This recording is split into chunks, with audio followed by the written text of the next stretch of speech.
नमस्कार।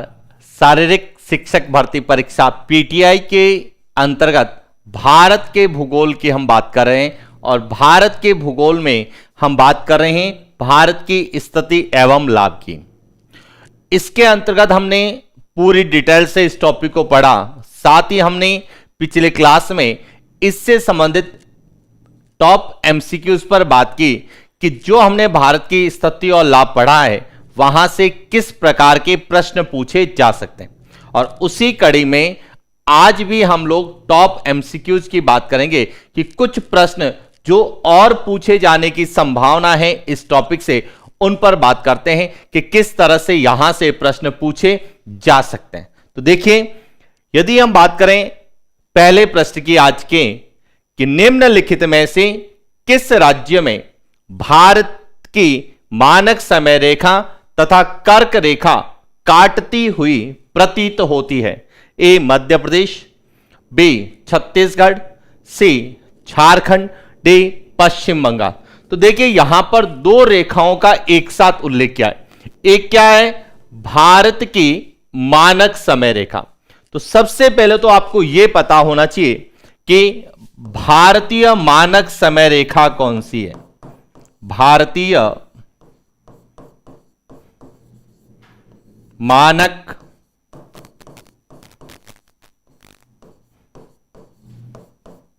समय रेखा, और जो भारतीय मानक समय रेखा है वह है 82.5 डिग्री पूर्वी देशांतर। कितनी है?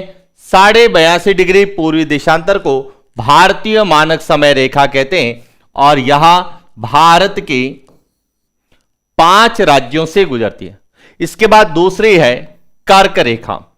कर्क रेखा यहां 23.5 डिग्री उत्तरी अक्षांश है। जो 23.5 डिग्री उत्तरी अक्षांश है उसे हम कर्क रेखा कहते हैं, और कर्क रेखा भारत के लगभग मध्य से 8 राज्यों से गुजरती है। तो यह दोनों ही रेखाएं भारत से गुजरती हैं, एक अक्षांश रेखा है और एक देशांतर रेखा। अब प्रश्न है कि कहां पर यह एक दूसरे को काटती हुई प्रतीत होती है। तो अब इसको भी समझना है कि जो भारतीय मानक समय रेखा है, भारतीय मानक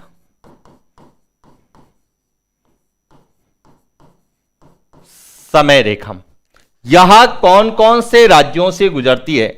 तो यह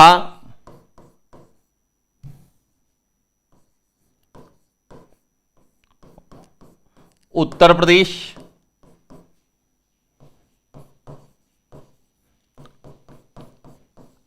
मध्य प्रदेश,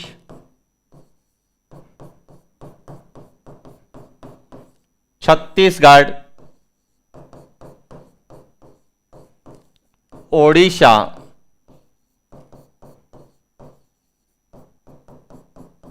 और आंध्र प्रदेश, इन 5 राज्यों से गुजरती है। कर्क रेखा की बात करें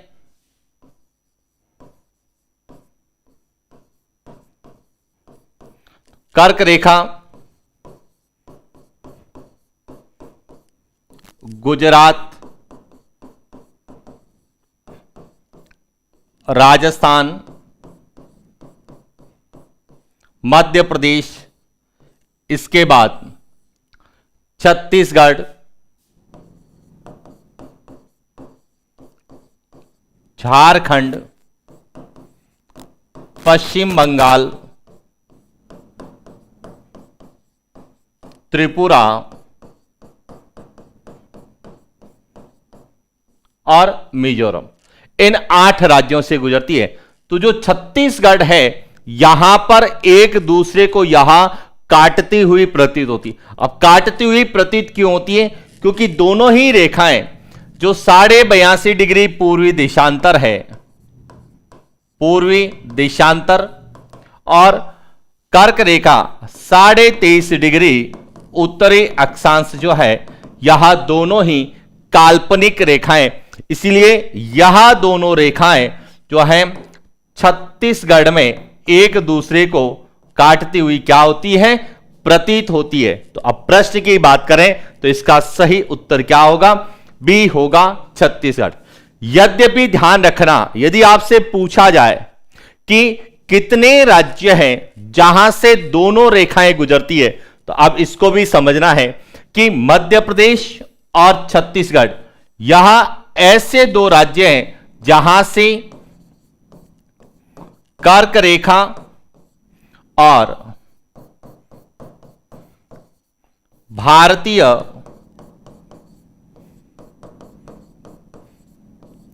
मानक समय रेखा, यहां दोनों दो राज्यों से गुजरती है, लेकिन किस राज्य में काटती हुई प्रतीत होती है, तो छत्तीसगढ़ में यह काटती हुई प्रतीत होती है, जबकि यह मध्य प्रदेश और छत्तीसगढ़ दोनों राज्यों से दोनों रेखाएं गुजरती है। क्लियर।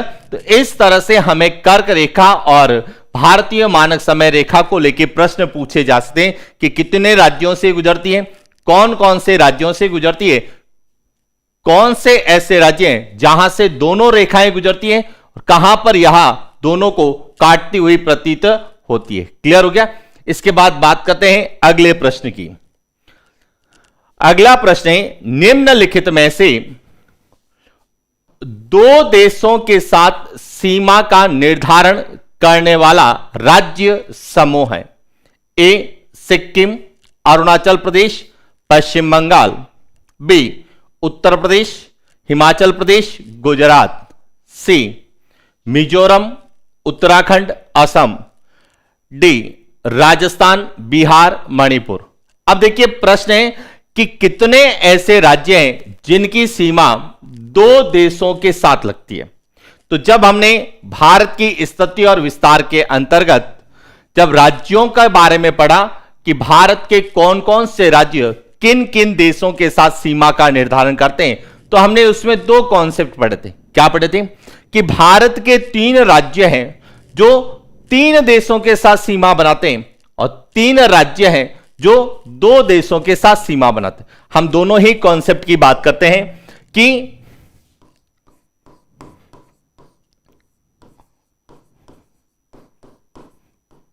तीन देशों के साथ सीमा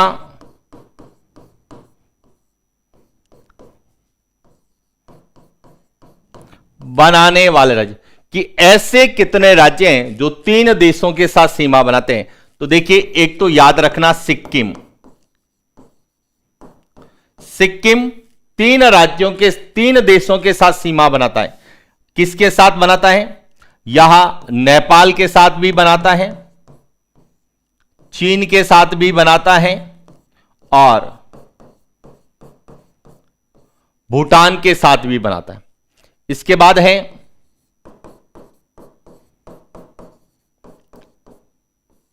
अरुणाचल प्रदेश। अरुणाचल प्रदेश भी 3 देशों के साथ बनाता है, भूटान के साथ बनाता है, चीन के साथ बनाता है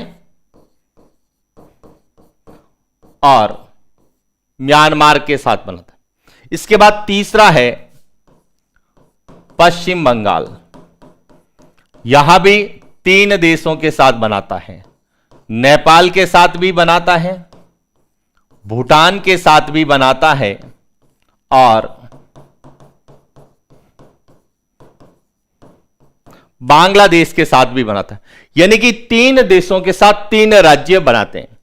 यहां तो आपको शायद क्लियर हो गया कि सिक्किम, अरुणाचल प्रदेश और पश्चिम बंगाल यहां 3 देशों के साथ बनाते हैं, लेकिन प्रश्न में पूछा गया है 2 देशों के साथ।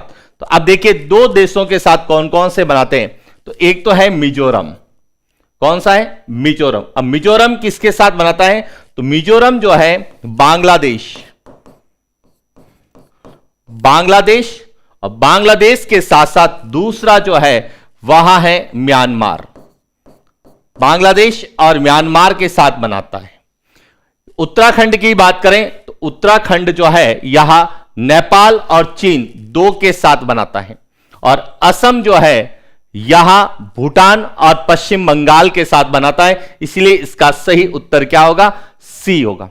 यदि हम बात करें उत्तर प्रदेश की, तो उत्तर प्रदेश केवल जो है नेपाल के साथ बनाता है, एक ही देश के साथ। हिमाचल प्रदेश की बात करें तो यहां चीन के साथ सीमा बनाता है।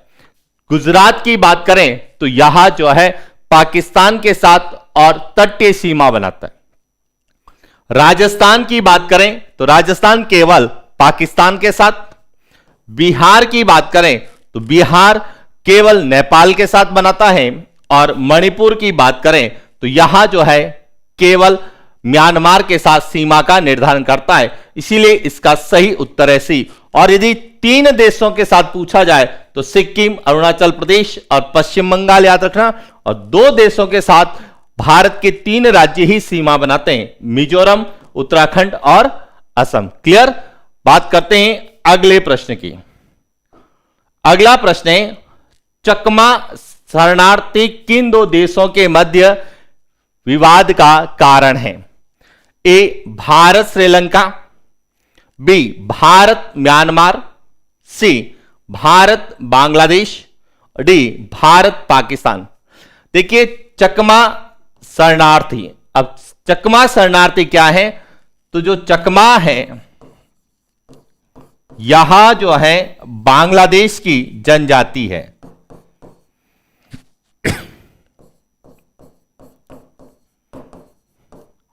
बांग्लादेश में निवास करने वाली क्या है? जनजाति है। और यह जनजाति जो है भारत में आ जाती है और शरण लेती है, इसीलिए यह भारत और बांग्लादेश के बीच में विवाद का क्या है? कारण है। इसका सही उत्तर क्या है? सी इसका सही उत्तर है। यदि हम भारत और श्रीलंका की बात करें तो यहां पर जो समस्या है वह है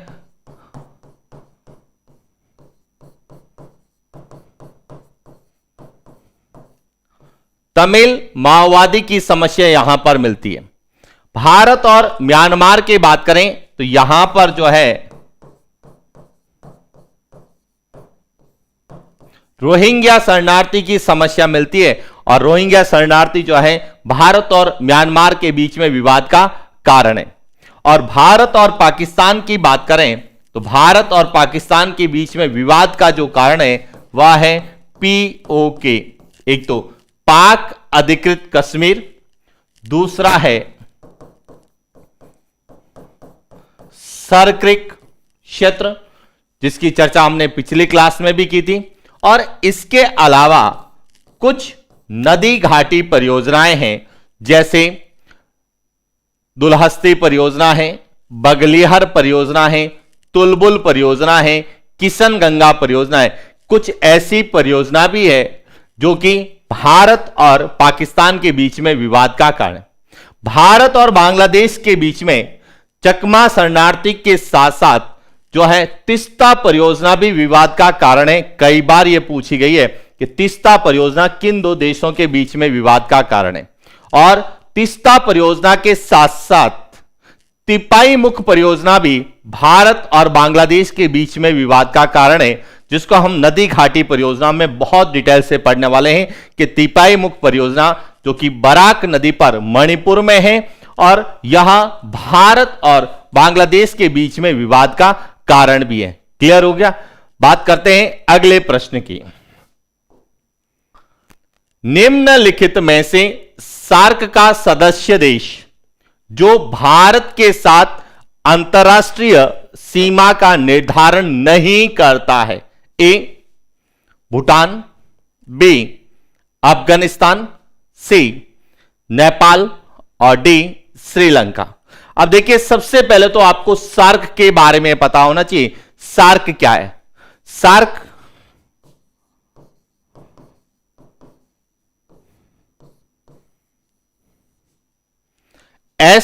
SAARC, जिसका पूरा नाम है दक्षिण एशियाई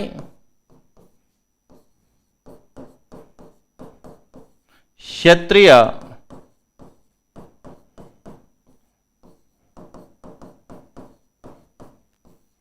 सहयोग संगठन, और जिसे हम शॉर्ट में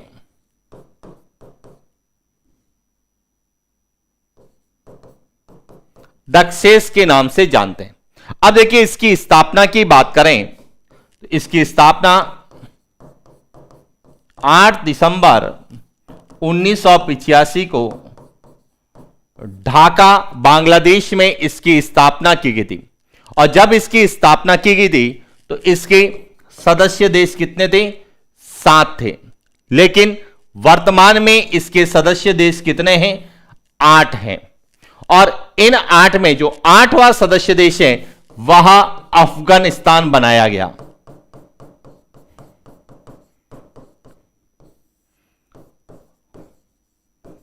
दो 2007 में यह सार्क का 8वां सदस्य देश बना। वर्तमान में जो सार्क का मुख्यालय है यह कहां पर है? काठमांडू में। कहां पर है? काठमांडू। अब देखिए सार्क के सदस्य देश कितने हैं? 8 हैं। अब इन 8 में से कौन सा भारत के साथ अंतरराष्ट्रीय सीमा नहीं बनाता है? तो सबसे पहले तो सार्क के सदस्य देश कौन से उनके बारे में आपको पता होना चाहिए। तो देखिए सार्क के सदस्य देशों की बात करें तो एक तो है बांग्लादेश। कौन सा है? और बांग्लादेश भारत के साथ सर्वाधिक सीमा का निर्धारण करता है। इसके बाद दूसरा है भूटान। भूटान भी भारत के साथ अंतरराष्ट्रीय सीमा बनाता है। इसके बाद है नेपाल। नेपाल भी भारत के साथ अंतरराष्ट्रीय सीमा बनाता है। इसके बाद पाकिस्तान। पाकिस्तान भी भारत के साथ अंतरराष्ट्रीय सीमा बनाता है। इसके बाद है अफगानिस्तान। यह भी भारत के साथ अंतरराष्ट्रीय सीमा अप्रत्यक्ष रूप से पीओके के साथ बनाता है। तो 1 2 3 4 5 छठा जो देश है वह भारत स्वयं है। 7वां जो है वह है मालदीव। और 8वां जो देश है वह है श्रीलंका। इस तरह से सार्क के कितने देश हैं? टोटल 8 देश हैं भारत सहित। अब इसमें से कौन सा भारत के साथ अंतरराष्ट्रीय सीमा नहीं बनाता है? इसका सही उत्तर है डी, श्रीलंका भारत के साथ अंतरराष्ट्रीय या स्थलीय सीमा नहीं बनाता है। यह भारत के साथ तटीय सीमा बनाता है। क्या बनाता है? तटीय सीमा। और जिसके बारे में हमने पढ़ा भी है कि भारत के सर्वाधिक निकटतम तटीय देश कौन सा है? श्रीलंका है। और दूसरा देश कौन सा है? तो हम इंडोनेशिया की बात करते हैं। और सार्क के 2 सदस्य देश हैं श्रीलंका और मालदीव, जो कि भारत के साथ प्रत्यक्ष अंतरराष्ट्रीय सीमा नहीं बनाते हैं या स्थलीय सीमा का निर्धारण नहीं करते हैं। यह दोनों ही तटीय सीमा से जुड़े हुए हैं या समुद्री सीमा से भारत से जुड़े हुए हैं। क्लियर हो गया? तो इस तरह से अंतरराष्ट्रीय संगठन को लेकर भी हमें भारत के विस्तार और उसके लाभ से प्रश्न पूछे जा सकते हैं। बात करते हैं अगले एक और महत्वपूर्ण प्रश्न की। अगला जो प्रश्न है समझना, इसको बहुत अच्छा प्रश्न है। निम्नलिखित में से आसियान का सदस्य देश जो भारत के साथ स्थलीय सीमा का निर्धारण करता है? ए इंडोनेशिया, बी चीन, सी म्यांमार, डी कंबोडिया। यानी आसियान का सदस्य देश, तो इसका मतलब आपको आसियान के बारे में जानकारी होना चाहिए कि आसियान क्या है।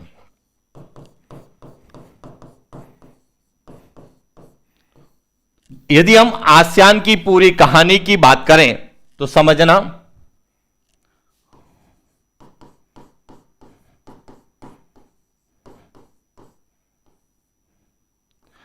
आसियान यहां एक दक्षिण पूर्वी जो एशियाई देश हैं उन दक्षिण पूर्वी एशियाई देशों का संगठन है।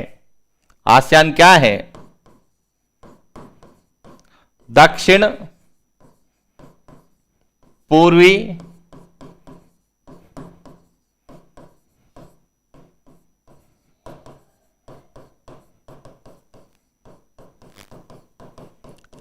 एशियाई देशों का क्या है?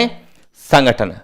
अब देखिए इसकी यदि बात करें स्थापना की, तो इसकी स्थापना 1967 में 5 सदस्य देशों के द्वारा की गई कि 1967 में एक घोषणा पत्र आया था, बैंकॉक घोषणा।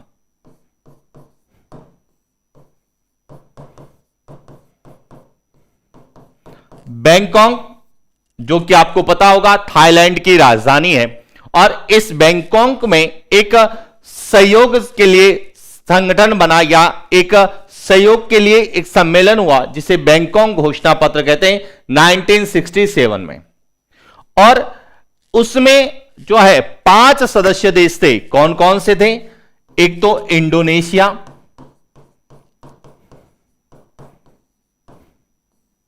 एक थाईलैंड,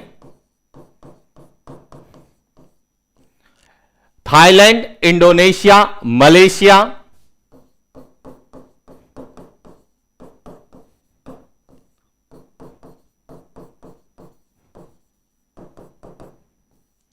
फिलीपींस और सिंगापुर।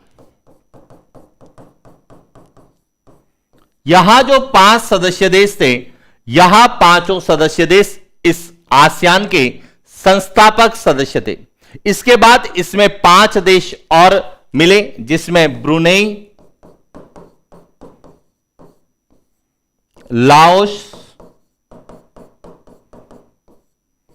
कंबोडिया,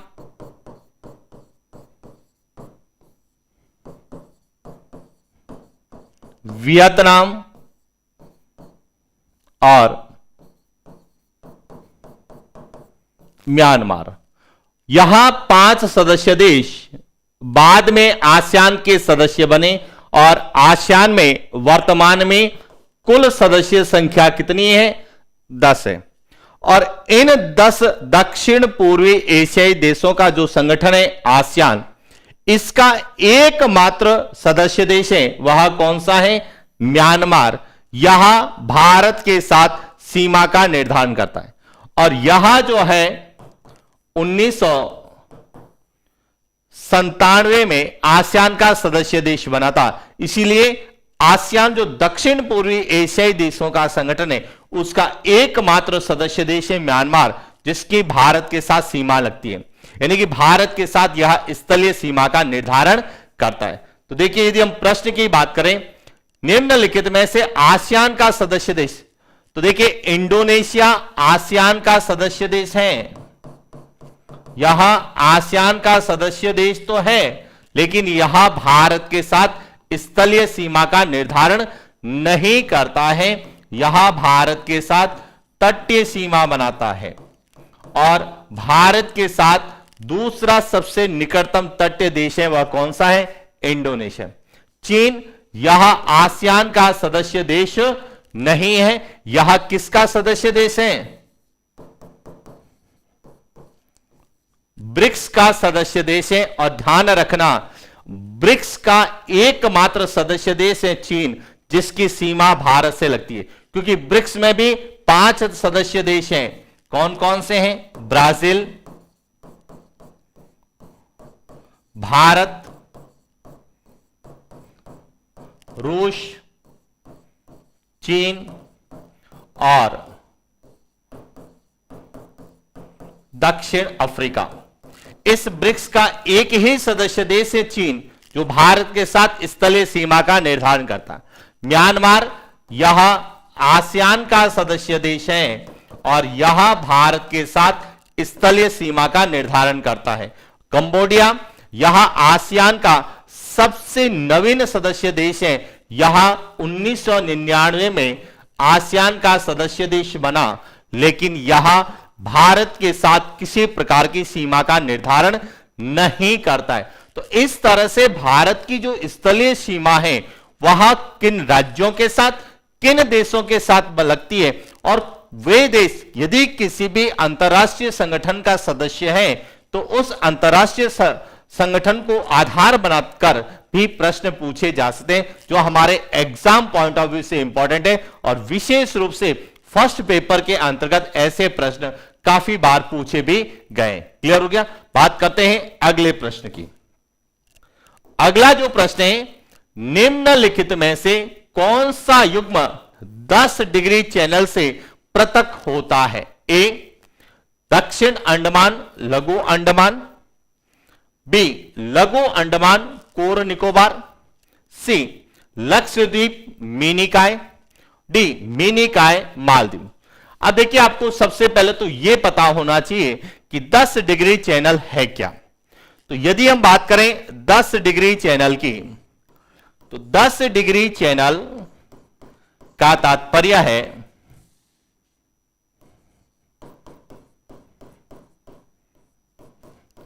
10 डिग्री उत्तरी अक्षांश। क्या है? 10 डिग्री उत्तरी अक्षांश। और ये जो 10 डिग्री उत्तरी अक्षांश है, यहां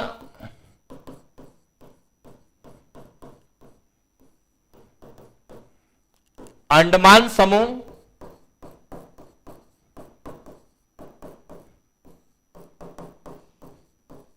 और निकोबार समूह को क्या करता है? अलग करता है। अब अंडमान समूह का कौन सा द्वीप है? यहां अंडमान समूह का लघु अंडमान और निकोबार समूह का कोर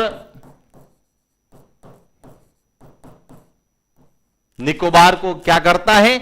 अलग करता है। इसका मतलब 10 डिग्री जो चैनल है, जिसे हम 10 अंश जलमार्ग भी कहते हैं, कई किताबों में लिखा हुआ है और पूछा भी गया है, 10 अंश जलमार्ग। 10 अंश जो जलमार्ग है, यहां किसको अलग करता है? तो सबसे पहले तो आपको यह पता होना चाहिए कि यह अंडमान और निकोबार द्वीप समूह को अलग करता है। अब अंडमान के कौन से द्वीप है? लघु अंडमान। और निकोबार का कौन सा है? तो कोर निकोबार को यहां अलग करता है। तो देखिए, प्रश्न में यहां दक्षिण अंडमान और लघु अंडमान को करता है? नहीं, यहां लघु अंडमान और कोर निकोबार को करता है, क्योंकि यह अंडमान और निकोबार के मध्य है। इसीलिए इसका सही उत्तर क्या होगा? बी इसका सही उत्तर है। यदि हम बात करें दक्षिण अंडमान और लघु अंडमान की, तो यहां अलग होता है डंकन दर्रा से। किससे अलग होता है? डंकन दर्रा से होता है, जो कि दक्षिण अंडमान और लघु अंडमान को क्या करता है? अलग करता है। और इसकी चर्चा हम आगे जब अंडमान निकोबार द्वीप समूह पढ़ेंगे, तो एक एक द्वीप को डिटेल से हम लोग पढ़ने वाले हैं।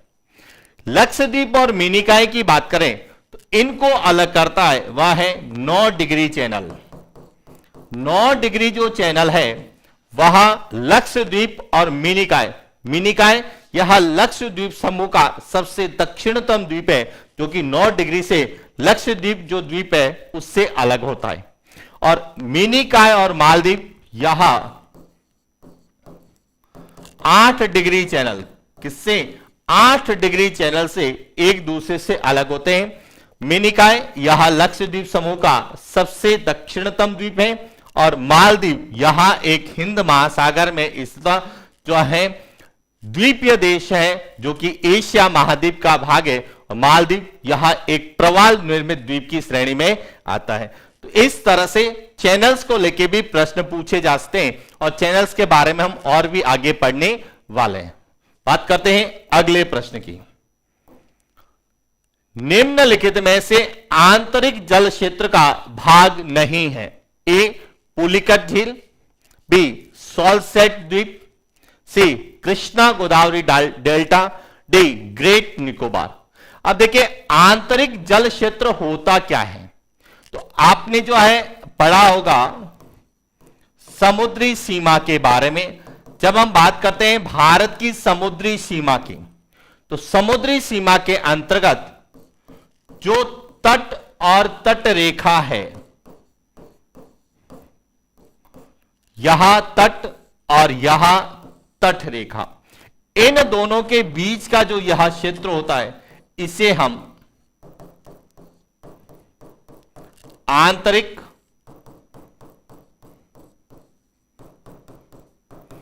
जल क्षेत्र की क्या देते हैं? संज्ञा देते हैं। तट और तट रेखा के बीच का क्षेत्र आंतरिक जल क्षेत्र कहलाता है। और इस आंतरिक जल क्षेत्र में जो डेल्टा होते हैं,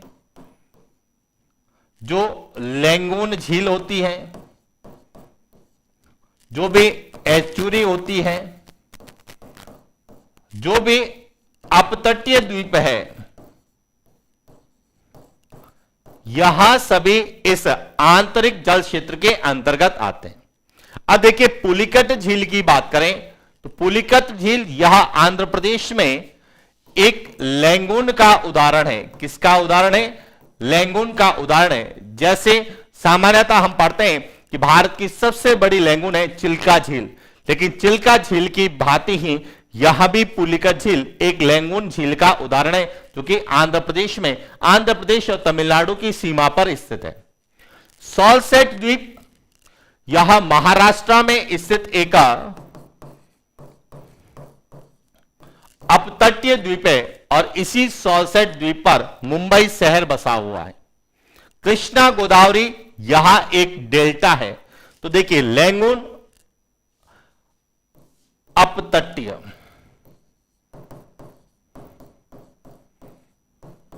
अपतटीय द्वीप, डेल्टा, यहां सब आंतरिक जल क्षेत्र में आता है, जबकि ग्रेट निकोबार यहां एक बंगाल की खाड़ी में स्थित द्वीप है, जो कि आंतरिक जल क्षेत्र में शामिल नहीं है। इसीलिए इसका सही उत्तर क्या होगा? डी इसका सही उत्तर होगा। और यहां प्रश्न आंतरिक जल क्षेत्र भी पूछा जा सकता है कि आंतरिक जल क्षेत्र कहां स्थित होता है, तो ध्यान रखना तट और तट रेखा के बीच में। अब आपके दिमाग में एक प्रश्न आ रहा होगा कि सर तट और तट रेखा दोनों अलग अलग होता है, तो ध्यान रखना तट जो होता है यहां कटा फटा यानी कि असमतल होता है, और जो कटा फटा होता है इस तट को मिलाने व सीधे मिलाने वाली काल्पनिक रेखा को हम तट रेखा कहते हैं। और समुद्री सीमा का जो निर्धारण किया गया है वह सभी तट रेखा से किया गया है, न कि तट से किया गया है, ये ध्यान रखना। तो इसीलिए समुद्री सीमा का जब भी प्रश्न आता है वह तट रेखा से कितना दूर है उस पर निर्भर करता है, जिसकी चर्चा हमने जो है भारत की स्थिति और विस्तार के अंतर्गत पूरी डिटेल से की है कि समुद्री सीमा का निर्धारण कब हुआ और भारत की समुद्री सीमा में हम किन किन क्षेत्रों को शामिल करते हैं। क्लियर? बात करते हैं अगले प्रश्न की। निम्नलिखित में से भारत की प्रादेशिक जल सीमा कितनी है? ए 12 समुद्री मील, बी 24 समुद्री मील, सी 200 समुद्री मील, डी 500 समुद्री मील। अब देखिए प्रादेशिक जल सीमा क्या है, तो जो तट रेखा है, समुद्री सीमा का निर्माण किससे किया गया है? तट रेखा। कि तट रेखा से 12 नॉटिकल मील या समुद्री मील के बीच का जो क्षेत्र होता है इसे हम प्रादेशिक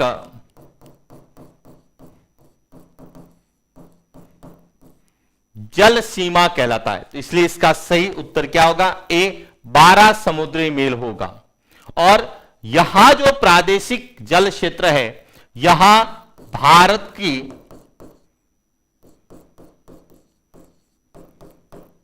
संप्रभुता क्षेत्र में शामिल है, ये ध्यान रखना। आपसे पूछा जा सकता है निम्न में से कौन सा भारत का एक संप्रभु क्षेत्र है, तो यह प्रादेशिक जल सीमा जो है यहां भारत का संप्रभु क्षेत्र है। और इस प्रादेशिक सीमा के आगे की बात करें 12 समुद्री मील की, तो यहां कहलाता है संलग्न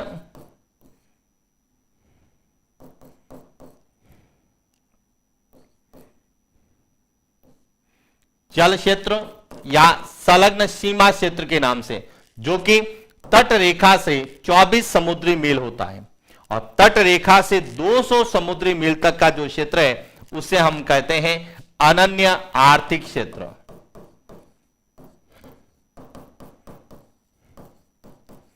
अनन्य आर्थिक क्षेत्र की हम लोग संज्ञा देते हैं। और यह कितना होता है?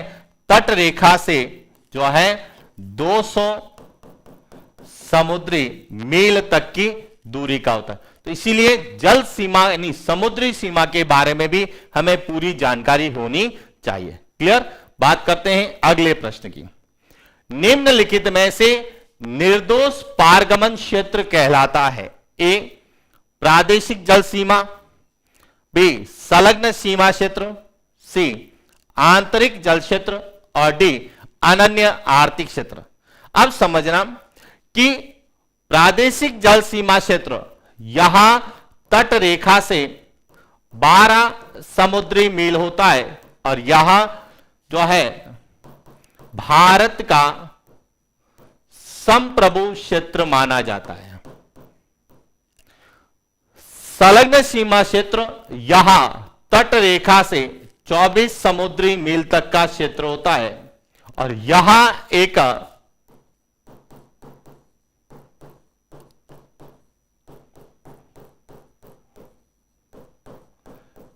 संवेदनशील क्षेत्र होता है और इस क्षेत्र में कोई भी अन्य देश बिना उस देश की परमिशन के जो है अनुमति या बिना परमिशन के जो है अंदर नहीं आ सकता है या परिवहन का उपयोग नहीं कर सकता।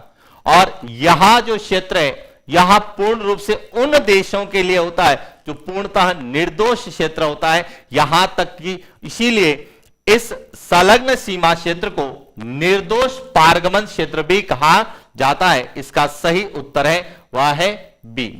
और निर्दोष पारगमन क्षेत्र में सामान्यतः अनुमति नहीं होती है, लेकिन कुछ विशेष परिस्थितियों में ही अन्य देश को इसमें आने की अनुमति होती है।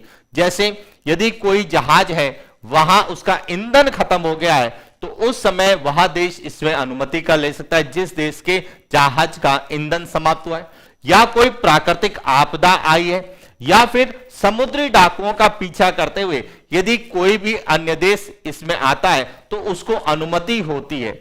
लेकिन सामान्यतः किसी अन्य देश को इसमें आने की अनुमति नहीं होती है, इसीलिए इसे निर्दोष पारगमन क्षेत्र की संज्ञा दी जाती है। यह ध्यान रखना या पूछा जा सकता है निम्न में से अति संवेदनशील क्षेत्र कौन सा होता है, तो निर्दोष पारगमन क्षेत्र या संलग्न सीमा क्षेत्र है। यहां सबसे ज्यादा समुद्री सीमा के अंतर्गत संवेदनशील क्षेत्र की श्रेणी में आता है। क्लियर हो गया। बात करते हैं अगले प्रश्न की। निम्नलिखित में से वह क्षेत्र जहां परिवहन की स्वतंत्रता होती है परंतु आर्थिक गतिविधियां पूर्ण रूप से पूर्णतः प्रतिबंधित होती है। ए प्रादेशिक जल सीमा, बी संलग्न सीमा क्षेत्र, सी अनन्य आर्थिक क्षेत्र, डी उच्च सागर क्षेत्र। अब समझना, प्रादेशिक सीमा क्षेत्र यहां समुद्री जो तट रेखा होती है वहां से 12 समुद्री मील तक की दूरी का होता है और यहां एक संप्रभु क्षेत्र होता है। उस देश का पूर्णतः अधिकार होता है, किसी बाह्य शक्ति का यहां पर हस्तक्षेप नहीं होता है। संलग्न सीमा क्षेत्र यहां 24 समुद्री मील तक का होता है और इसे हम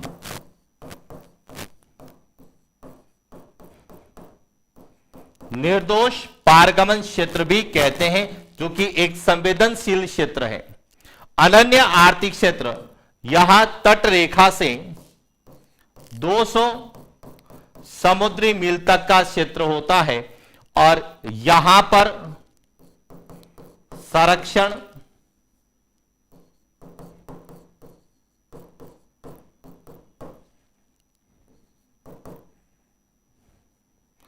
संरक्षण,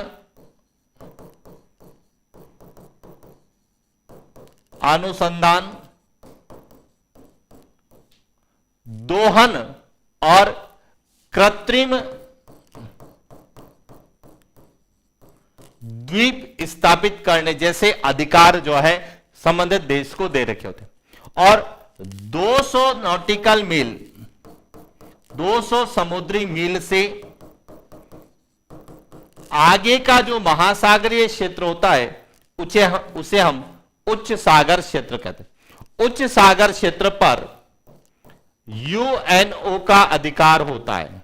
किसका अधिकार होता है? यूएनओ का, संयुक्त राष्ट्र संघ का अधिकार होता है। और इस उच्च सागर क्षेत्र में केवल और केवल देश को या कोई भी देश है उसे परिवहन की स्वतंत्रता होती है, क्योंकि इस पर सभी सदस्य देशों का सभी जो यूएनओ के सदस्य देशों का समान अधिकार होता है, ये ध्यान रखना। तो इसीलिए जो उच्च सागर क्षेत्र है, जिसे खुला सागर क्षेत्र भी कहते हैं, यहां पर परिवहन की सुविधा तो होती है, लेकिन आर्थिक क्रियाएं जो भी होती है वह पूर्ण रूप से क्या होती है, प्रतिबंधित होती है। इसीलिए इसका सही उत्तर क्या होगा, डी सही होगा, क्योंकि इस क्षेत्र में पर यूएनओ का अधिकार होता है और यहां पर कोई भी देश अपने जहाजों का परिवहन कर सकता है, चाहे वह व्यापारिक उद्देश्य से है, चाहे वह अनुसंधान की दृष्टि से है, चाहे वह जैव विविधता संरक्षण की दृष्टि से है, चाहे वहां के जो है जैव विविधता या अन्य जो समुद्री संसाधन है उनके दोहन के लिए इस क्षेत्र का परिवहन के रूप में यूज कर सकता है। लेकिन इस क्षेत्र में किसी प्रकार की आर्थिक गतिविधियां संचालित नहीं होती है, आर्थिक गतिविधियां पूर्ण रूप से क्या होती है, प्रतिबंधित होती है। इसीलिए इसे हम उच्च सागर क्षेत्र या खुले सागर की संज्ञा देते हैं, जहां पर कोई भी जो यूएनओ का सदस्य देश है वह परिवहन के लिए इसका उपयोग कर सकता है। तो यह था आज का हमारा सेशन, जिसमें हमने भारत की स्थिति और लाभ के संबंध में जितने सारे एमसीक्यू, टॉप एमसीक्यूज जो प्रश्न हमें एग्जाम पॉइंट ऑफ व्यू से पूछे जा सकते। देखिए सामान्यतः यह प्रश्न ऐसे कैसे परीक्षा में नहीं पूछे जाएंगे, लेकिन इसी में से प्रश्न पूछे जाएंगे।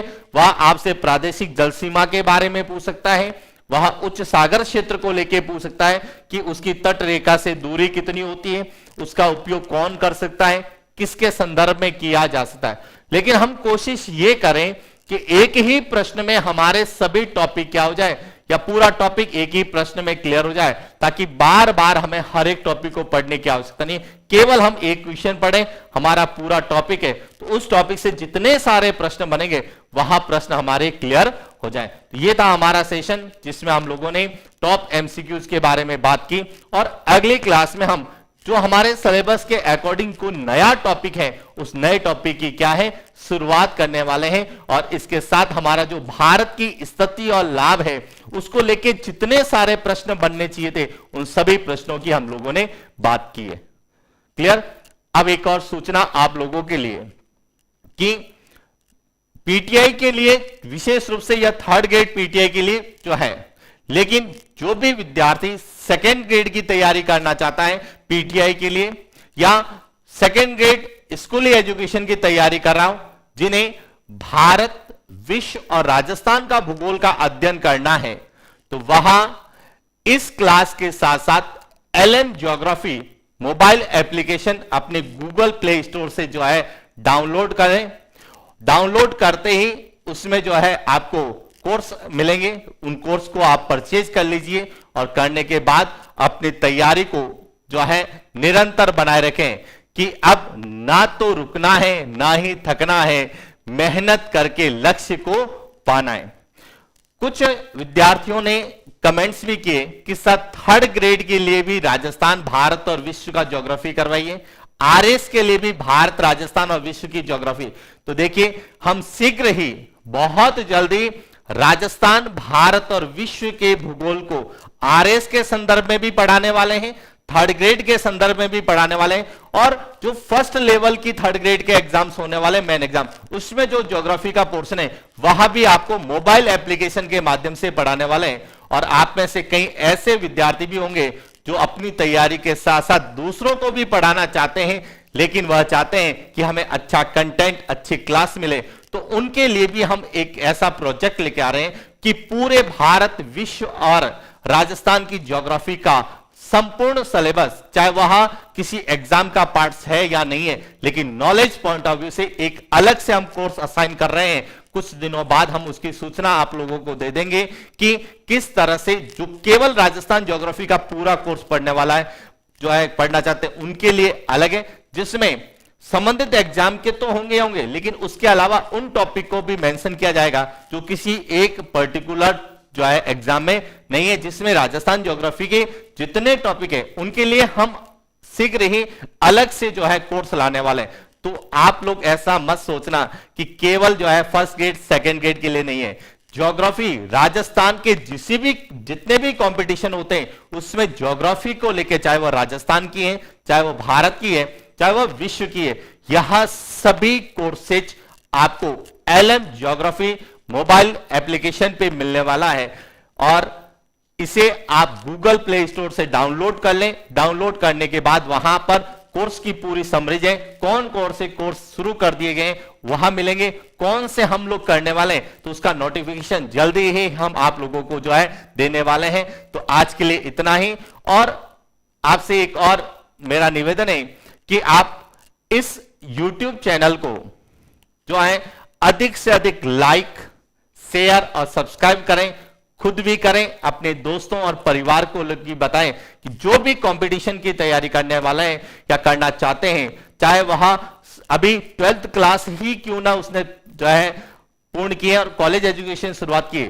उनके लिए भी हम एक विशेष कोर्स लाने वाले हैं ताकि उनको ज्योग्राफी के लिए इधर उधर नहीं भटकना पड़े और पूरी ज्योग्राफी बेसिक से लगाकर, मतलब जीरो से लगाकर हीरो तक जो ज्योग्राफी पूछी जाने वाली है उन सभी को हम लाने वाले हैं। लेकिन अभी वर्तमान में हमने 2 कोर्स जो है 1 अगस्त से शुरू किए हैं और इसके साथ ही कुछ ही दिनों में राजस्थान के जितने भी कंपटीशन के लिए ज्योग्राफी को संबंधित जो कोर्सेज हैं वहां सब हम लॉन्च करने वाले हैं, जिसकी सूचना आपको जल्दी ही मिलने वाली है। तो आज के लिए इतना ही, मिलते हैं नेक्स्ट क्लास। Thank you.